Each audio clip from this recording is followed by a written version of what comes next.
સ્વાગત છે તમારું આજના વ્લોગમાં। અત્યારે વાગી રહ્યા છે બપોરના 2। હું જઈ રહ્યો છું સ્મીમેરમાં ડોક્યુમેન્ટ વેરિફિકેશન કરાવવા માટે।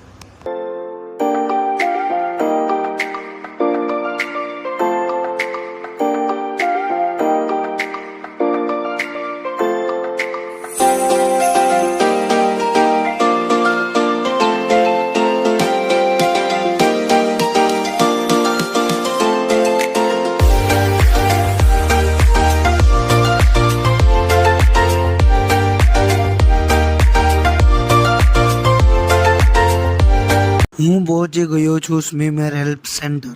મારું ડોક્યુમેન્ટ વેરિફિકેશનનું કામ પૂરું થઈ ગયું છે। હવે હું જઈ રહ્યો છું ઘરે। ડોક્યુમેન્ટ વેરિફિકેશનનું કામ પૂરું થઈ ગયું છે અને હું પહોંચી ગયો છું ઘરે। મળીએ નેક્સ્ટ વિડીયોમાં। જય શ્રી કૃષ્ણ।